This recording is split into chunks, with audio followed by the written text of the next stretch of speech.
আসসালামু আলাইকুম সুধী দর্শক, এই মুহূর্তে যে যেখান থেকে আমাদের অনুষ্ঠানটি দেখছেন এবং আমাদের সাথে যুক্ত হয়েছেন সবাইকে আন্তরিক শুভেচ্ছা জানিয়ে শুরু করছি বিআরবি হসপিটালস লিমিটেড আয়োজিত স্বাস্থ্য বিষয়ক ধারাবাহিক লাইভ প্রোগ্রাম স্বাস্থ্য কথায়। পুরোটা সময় জুড়ে আপনাদের সাথে রয়েছে আমি ডক্টর উমনাজ ওয়াজি নিধি। দর্শক, চলছে পবিত্র মাহে রমজান। এই রমজানে আমাদের রোগীরা, বিশেষ করে ডায়াবেটিস রোগীরা কিছু প্রশ্ন স্বাভাবিকভাবে করেই থাকেন। কি খাবো, কিভাবে চলবো, কিভাবে ভালো থাকতে পারি, কিভাবে সুস্থ থাকতে পারি। জি দর্শক, এই সকল প্রশ্নের উত্তর জানবো আজ আমরা আমাদের আজকের অনুষ্ঠানে। কথা বলবো রমজানে ডায়াবেটিস রোগীর সুস্থতায় করণীয় বিষয়টি নিয়ে কথা বলার জন্য আমার সাথে আছেন যথারীতি বিশেষ একজন অতিথি। স্টুডিওতে এই মুহূর্তে উপস্থিত আছেন বিশিষ্ট থাইরয়েড, হরমোন ও মেডিসিন ও ডায়াবেটিস বিশেষজ্ঞ ডক্টর নাদিয়া জান্নাত, কনসালটেন্ট বিআরবি হসপিটালস লিমিটেড। আসুন কথা বলি আমাদের আজকের বিশেষ অতিথির সাথে। আসসালামু আলাইকুম ম্যাডাম, আপনাকে স্বাগত জানাচ্ছি আমাদের আজকের অনুষ্ঠানে। কেমন আছেন আপনি? আলহামদুলিল্লাহ, ভালো আছি। ওয়ালাইকুম আসসালাম। আপনাকে ধন্যবাদ এবং বিআরবি কর্তৃপক্ষকে ধন্যবাদ আমাকে আমন্ত্রণ জানানোর জন্য। দর্শক, আমি আপনাদের উদ্দেশ্যে বলতে চাই, আপনাদের এই বিষয়ক যে কোনো প্রশ্ন আপনারা আমাদের কাছে করতে পারবেন কমেন্টের মাধ্যমে। আমরা চেষ্টা করব বিশেষজ্ঞ ডক্টরের মাধ্যমে আপনাদের প্রশ্নগুলোর উত্তর দেওয়ার। চলুন শুরু করি আজকের আলোচনা। ম্যাডাম, কথা বলবো ডায়াবেটিস নিয়ে। ডায়াবেটিস রোগীর সুস্থতায় এই রমজানে কি করবেন তারা? শুরুতে আপনার কাছে প্রশ্ন করব, অনেকেই হয়তো জানেন, আবার অনেকে হয়তো পুরোপুরি একটা ধারণা নেই ডায়াবেটিস বলতে আমরা কি বুঝি বা ডায়াবেটিস আমরা কখন বলছি। আচ্ছা, ডায়াবেটিস হচ্ছে একটা মেটাবলিক ডিজিজ অথবা একটা বিপাকজনিত রোগ, যেখানে দেখা যায় যে রক্তের সুগারের যে লেভেলটা, শর্করার পরিমাণটা স্বাভাবিক চাইতে অনেক বেশি বেড়ে যায়। যেমন খালি পেটে যদি 7 বা তার বেশি আসে তাহলে আমরা তাকে ডায়াবেটিস বলি, এবং খালি ভরা পেটে যেমন 75 গ্রাম গ্লুকোজ খেয়ে যদি 2 ঘন্টা পরে আমরা টেস্ট করে দেখি যে তার সুগার লেভেলটা 11.1 বা তার বেশি, অথবা 3 মাসে যে ডায়াবেটিসের গড়টা HbA1c সেটা যদি 7 বা তার বেশি আসে, তখনই আমরা সেই পেশেন্টগুলোকে বলি যে ডায়াবেটিস আছে। ডায়াবেটিস বলছি। এই যে ডায়াবেটিস রোগীর কথা বলছি ম্যাডাম, যে রোগীদের ডায়াবেটিস আছে, একটা সাধারণ প্রশ্ন অবশ্যই আপনারা যেহেতু রোগী দেখছেন আপনাদের অবশ্যই করে থাকে যে রমজানে আমি রোজা রাখতে পারবো কিনা ডায়াবেটিস রোগীরা? রমজান মাসে এটা খুবই কমন প্রশ্ন, এবং এটা আমি মনে করি যে কোনো ডায়াবেটিক পেশেন্টেরই এই যে একটা প্রিপারেশন রমজানের, এটা অ্যাটলিস্ট তার 3 মাস আগ থেকেই শুরু করা উচিত।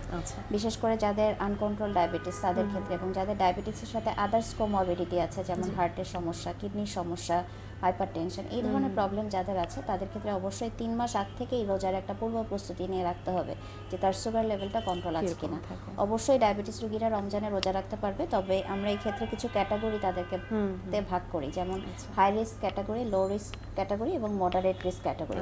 সো হাই রিস্ক ক্যাটাগরি যারা, তাদেরকে আমরা রোজা রাখতে নিষেধ করি। তাদের ক্ষেত্রে রোজা রাখা যাবে না, কারণ সেক্ষেত্রে কিছু জটিলতার সম্মুখীন হতে পারেন তারা। আর মডারেট রিস্ক এবং লো রিস্কে যেসব পেশেন্টরা আছেন তারা নিশ্চিন্তে রোজাটা করতে পারবেন। এই যে ম্যাডাম আমরা হাই রিস্কের কথা বলছি, কোন ধরনের রোগীকে আপনারা এই হাই রিস্কের মধ্যে অন্তর্ভুক্ত করছেন? হাই রিস্কের মধ্যে তারাই আছে যাদের গত 3 মাস, যেটা আমি প্রথমেই বললাম যে 3 মাসের যে পূর্ব প্রস্তুতি, যাদের 3 মাসের মধ্যে রিপিটেড এপিসোডস অফ হাইপোগ্লাইসেমিয়া, কিছুদিন পরে পরে যেটা আমরা ন্যাচারালি বলি যে সুগার কমে যাওয়া, যে সুগার ফল হওয়া, এই জিনিসটা যদি গত 3 মাসের মধ্যে তার বারবার হয়ে থাকে, যে কারণে তাকে হসপিটালাইজ পর্যন্ত হতে হয়েছে, এই ধরনের পেশেন্টদেরকে আমরা হাই রিস্কে ধরি। তাছাড়াও সিভিয়ার হাইপারগ্লাইসেমিয়া, যেমন 16.7 বা তার উপরে যাদের ব্লাড সুগার লেভেল, যেটা কারণে তার হয়তো ডিকে বা এইচএইচএস এই ধরনের কমপ্লিকেশন ডেভেলপ করেছে এবং যার জন্য তাকে হসপিটালাইজড হতে হয়েছে। এবং গর্ভকালীন ডায়াবেটিসে যারা 4 বেলা করে ইনসুলিন পাচ্ছে, এছাড়াও অন্যান্য পেশেন্টরা যারা 4 বেলা করে ইনসুলিন পাচ্ছে এবং আদার্স কোমরবিডিটিস যেরকম সিকেডি, হার্ট ফেলিয়ার, হার্টের প্রবলেম, এই ধরনের যেসব আদার্স কোমরবিডিটি, স্ট্রোক, এই ধরনের সমস্যা যাদের আছে তাদেরকেও কিন্তু আমরা রোজা রাখতে নিষেধ করছি। এই যে ম্যাডাম, এই যে পূর্ব প্রস্তুতির কথা আপনি বলছিলেন, এই যে রমজানে আমাদের ডায়াবেটিসের রোগীরা সাথে সাধারণ রোগীরা কি ধরনের পূর্ব প্রস্তুতির কথা এখানে আমরা বলছি, রাখলে তাদের জন্য উপকার হবে? আচ্ছা, পূর্ব প্রস্তুতির ভেতরে প্রথমেই আসে তিনি যে কনসালটেন্ট অথবা যেই ডায়াবেটিস বিশেষজ্ঞের কাছে যান, তার কাছে অবশ্যই যেতে হবে এবং গিয়ে তাকে তার যে খাবারটা কিভাবে খাবে, রমজানের আগ থেকেই তাকে এই প্রিপারেশনটা নিতে হবে যে সে খাবার কিভাবে খাবে, তার এক্সারসাইজটা কিভাবে চেঞ্জ করবে, এবং সবচেয়ে ইম্পর্টেন্ট যেটা তার মেডিসিনগুলো কিভাবে সে রমজানে অ্যাডজাস্ট করে খাবে। এই জিনিসগুলোর জন্য মূলত পূর্ব প্রস্তুতিটা প্রয়োজন। এবং আমি যখন দেখবো যে একটা পেশেন্ট আমার কাছে সাপোজ রমজানের 1 মাস বা 2 মাস পরে আগে আসলো, তো তখন যদি আমি দেখি যে তার 3 মাসে ডায়াবেটিসের গড়টা আসলে ভালো নেই, তাহলে সেক্ষেত্রে কিন্তু আমি তাকে একটা স্ট্রিক্ট সেটা ডায়েট ডিসিপ্লিন এবং তার ড্রাগের মাধ্যমে কিন্তু আমি তাকে বলবো যে না, আপনার রমজানের আগে 7-এর মধ্যে ডায়াবেটিসটা নিয়ে দেন আপনি কিন্তু রোজা রাখতে পারবেন, না হলে কিন্তু আপনার রোজা রাখাটা ঠিক হবে না। এটাই হচ্ছে পূর্ব প্রস্তুতির মেইন থিমটা, যে তাকে ডায়াবেটিসটা কন্ট্রোলে রেখে দেন আমি তাকে কিন্তু বলতে পারবো যে আপনি এখন রোজার জন্য প্রিপেয়ার, আপনি রোজা রাখতে পারেন, এবং তার মেডিসিন যেগুলো আছে মুখে খাওয়ার হতে পারে বা ইনসুলিন হতে পারে সেগুলো আমি তাকে অ্যাডজাস্ট করে দিই। তাহলে অর্থাৎ হচ্ছে ম্যাডাম এটাই দরকার যে তিনি রোজা রাখার আগে তার বিশেষজ্ঞের সাথে যেন একটু পরামর্শ করে নেন উনি কিভাবে রোজাটা রাখবেন বা কিভাবে চলবেন, তাহলে হয়তো তার জন্য অনেক উপকারিতা এটা নিয়ে আসবে। যেহেতু ম্যাডাম রোজা রাখার কথা বলছি আমরা, এটার তো অবশ্যই একটা ধার্মিক দিক আছে, সেটার বলার আসলে কোনো দরকার নেই। সেই সাথে এই ডায়াবেটিস রোগীদের জন্য রোজা রাখার উপকারিতাটা কি? আচ্ছা, রোজা রাখলে দেখা যায় যে আমাদের ইন্টারমিটেন্ট ফাস্টিং নামে একটা কিন্তু বিষয় আছে, যেটা আমরা কিন্তু এমনিতেও বলে থাকি যেটা আমাদের শরীরের জন্য ভালো। তো সেক্ষেত্রে দেখা যায় যে রোজা রাখার ফলশ্রুতিতে তার, যেহেতু আমরা দীর্ঘক্ষণ না খেয়ে আছি এবং একটা মোটামুটি ডিসিপ্লিনের মধ্যে থাকা যায়, তো দেখা যায় যে তার সুগার লেভেলটা কন্ট্রোল থাকে। আবার রোজার মাসে আমাদের তারাবির 20 রাকাত নামাজ পড়তে হয়, সেই নামাজ পড়ার মাধ্যমে তার দৈনিক যে এক্সারসাইজটা সেটাও কিন্তু হয়ে যাচ্ছে। এগুলোই আসলে রোজা রাখার উপকারিতা। আচ্ছা, এটা ধার্মিক দিকের সাথে সাথে আসলে নিজের শরীরে একটা শারীরিক একটা উপকারিতা বয়ে নিয়ে আসে। এই যে ম্যাডাম আমরা রোজা রাখার কথা বলছি, অবশ্যই তিনি তো রোজা রাখছেন, হয়তো বিশেষজ্ঞের পরামর্শ মতোই রোজা রাখছেন, কিন্তু অনেক ক্ষেত্রে হয়তো দেখা যায় কিছু কিছু জটিলতার সম্মুখীন আমাদের রোগীরা হয়ে থাকেন। তো সাধারণত কি কি জটিলতা আপনারা রোগীদের মাঝে দেখতে পান রোজা রাখা অবস্থায়? জি জি। আচ্ছা, রোজা রাখা অবস্থায় যেসব জটিলতাগুলো দেখা গেছে যে রোজা রাখা অবস্থায় হাইপোগ্লাইসেমিয়া এবং হাইপারগ্লাইসেমিয়া দুটার ক্ষেত্রে কিন্তু পেশেন্ট ভুগতে পারে। এছাড়াও যেহেতু দীর্ঘক্ষণ ফাস্টিং অবস্থায় আমরা থাকি, অনেকক্ষণ কিন্তু আমাদের পানিটা না খেয়ে থাকা হয়, তো পানি না খাওয়ার কারণে কিন্তু ডিহাইড্রেশনও ডেভেলপ করতে পারে পেশেন্টের। তো এই তিনটাই মেইনলি জটিলতা, যে হাইপোগ্লাইসেমিয়া, সুগার কমে যেতে পারে, সুগার বেড়ে যেতে পারে এবং পানি শূন্যতা দেখা দিতে পারে। আচ্ছা ম্যাডাম, এই যে হাইপোগ্লাইসেমিয়া হাইপারগ্লাইসেমিয়া আমরা দুইটা টার্মে কিন্তু এখানে বলছি, সুগার বেড়ে যাওয়া কমে যাওয়া, তো এটা রোগীরা কিভাবে বুঝবেন বা লক্ষণগুলো যদি একটু আমাদের রোগীদের বলেন? হাইপোগ্লাইসেমিয়া সেটা হচ্ছে যে রক্তের সুগার লেভেল যদি আপনার 4 বা তার নিচে নেমে যায়, তখনই আপনাকে বুঝতে হবে যে আপনার হাইপো হয়েছে। তবে অনেকের ক্ষেত্রে দেখা যায় আরেকটু বেশি লেভেল, যেমন 5 হলেও কিন্তু অনেক সময় তার হাইপোর সিমটমগুলো হয়। সেই জন্য সিমটমগুলো হচ্ছে জানাটা খুব ইম্পর্টেন্ট, যে কি সিমটম দেখলে একজন বুঝতে পারবে যে আমার সুগারটা নীল হয়ে যাচ্ছে। তার মধ্যে হচ্ছে বুক ধড়ফড় করবে, অস্থির লাগবে, অতিরিক্ত ঘাম হবে, মুখে কথা জড়িয়ে যেতে পারে, চোখে ঝাপসা দেখতে পারে। এই প্রবলেমগুলো পেশেন্ট ফিল করলে তখন বুঝবে যে ওনার সুগার লেভেলটা ফল করছে। তো সেক্ষেত্রে তার উচিত হবে যে তার যদি বাসায় গ্লুকোমিটার মেশিন থাকে, সুগারটার সাথে সাথে একটু চেক করে নিয়ে দেখা, অথবা তার হাতের কাছে এই সিমটম দেখে চেক করার আগেও তার উচিত হবে যে প্রথমেই 1 গ্লাস পানিতে 3 চামচ চিনি গুলে খেয়ে নেওয়া, অথবা হাতের কাছে যদি তার জুস বা মিষ্টি জাতীয় যে কোনো কিছু থাকে সেটা খেয়ে নিতে হবে। নিয়ে তাকে 15 মিনিটস পরে আবার সুগারটা চেক করে দেখতে হবে যে এটা নর্মাল হয়েছে কিনা। যদি নর্মাল না হয় তাহলে আবার 15 মিনিট পরে সে চেক করবে।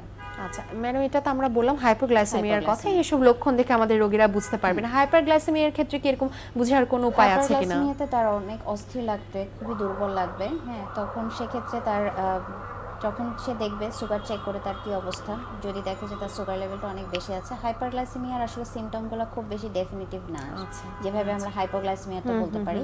তার অনেক অস্থির লাগবে, বুক ধড়ফড়ও করতে পারে, হ্যাঁ, তার খারাপ লাগবে, শরীর অনেক খারাপ লাগবে, হাতের তালু পায়ের তালু জ্বালা পোড়া করতে পারে প্রচুর পরিমাণে। এই জিনিসগুলো সে সম্মুখীন হতে পারে সিমটমগুলো। আরেকটা রোগের কথা ম্যাডাম বললাম, ডিহাইড্রেশন। এক্ষেত্রে এদের রমজানে আমাদের ডায়াবেটিস যেটা করতে হবে, যে যেহেতু আমাদের সময়টা খুব কম, সো ইফতারের পর থেকে সেহরি পর্যন্ত যতটুকু সম্ভব অ্যাটলিস্ট 7 থেকে 8 গ্লাস পানি খেতে হবে। আর সিকিডি পেশেন্টদের ক্ষেত্রে তাদের যে পানির পরিমাপ করে দেওয়া, সেই অনুযায়ী তাদেরকে ওই ফ্লুইডটা কনজিউম করতে হবে। আর ইফতারিতে আমাদের চেষ্টা করতে হবে যে একটু ভাজা পোড়া কম খেয়ে বা শরবত-জাতীয় খাবারটা একটু অ্যাভয়েড করে নর্মাল পানি অথবা ডাবের পানি, শ্বাস ছাড়া ডাবের পানি ডায়াবেটিস পেশেন্টদের ক্ষেত্রে এই জিনিসগুলো নিতে পারে ডিহাইড্রেশনটাকে অ্যাভয়েড করার জন্য। তাহলে ম্যাডাম আমরা বলতে পারছি 3টা কমপ্লিকেশন অনেক বেশি আমাদের রোগীদের মাঝে দেখা যেতে পারে। যেহেতু আমরা খাবারের কথা বলছি ম্যাডাম, আমরা আজকে সুস্থতা নিয়ে কথা বলবো, এবং ডায়াবেটিস রোগীরা কিছু প্রশ্ন সবসময় করে থাকে, যেটা ইতিমধ্যে বলেছে, আমি কি খাবো, ভাজা পোড়াটা খাবো না আমি রমজানে, তাহলে কি খাবো, কিভাবে আমি রোজাটা রাখবো, এই ব্যাপারে একটু বলবেন। তো দেখা যায় যে আসলে রমজান মাস একটা মুসলমানদের একটা পবিত্র মাস। এই মাসে আসলে সবাই আমরা খুব চেয়ে থাকি যে কখন মাসটা আসবে। তো সেক্ষেত্রে দেখা যায় যে আমরা অনেক ভুরিভোজ করে থাকি ইফতারের সময়। যে আমাদের প্রচুর পরিমাণ ভাজা পোড়া, যেটা আপনি একটু আগে বললেন, শরবত, তারপর মিষ্টি জাতীয় মিষ্টি অন্যান্য জাতীয় খাবার খাবার। যেমন জিলাপি, হ্যাঁ, তারপর হালিম। এই যে হালিমটা খাচ্ছি, এখানের মধ্যেও কিন্তু নানা ধরনের ডাল এবং চাল মিশ্রিত থাকার কারণে সুগার লেভেলটা বেড়ে যায়। তো আমার ডায়াবেটিস রোগীদের ক্ষেত্রে আমার যে পরামর্শটা থাকবে সেটা হচ্ছে যে রমজানে এই ভাজা পোড়াগুলো বাদ দিয়ে আপনি নর্মাল টাইমে যে দুপুরে লাঞ্চ বা ডিনারটা করতেন, যেমন সেটা রুটি হতে পারে অথবা ভাত হতে পারে, মানে কমপ্লেক্স কার্বোহাইড্রেট, যেটাতে আপনার সুগার লেভেলটা অনেক বেশি শুট করবে না, সেই ধরনের খাবারগুলো আপনি ইফতারের সময় চুজ করবেন ভাজা পোড়াগুলো বাদ দিয়ে। সেটা হতে পারে রুটি অথবা ভাত, সাথে মাছ, মাংস, শাক, সবজি, ডালগুলো থাকলো। তারাবির নামাজের আগে উনি হালকা কিছু খাবার যেমন টক দই, তারপর হলো একটু ফ্রুটস জাতীয় কিছু, তবে অবশ্যই তাকে অবশ্যই মিষ্টি ফল খাওয়া যাবে না। এটা অনেকেই ভুল করে থাকে, ভাবে যে ফল মনে হয় সবই খাওয়া যাবে, আসলে মিষ্টি ফলগুলো অ্যাভয়েড করতে হবে। যেগুলো মিষ্টি রসালো ফল, যেরকম কলা, আনার, আঙ্গুর, তরমুজ, আনারস, পাকা পেঁপে, এই ফলগুলো ওনাকে অ্যাভয়েড করতে হবে। তাহলে উনি কি খেতে পারবেন? মালটা, কমলা, পেয়ারা, আমড়া, আমলকি, এইসব যেগুলো হলো টক ফল, এগুলো খেতে পারবে।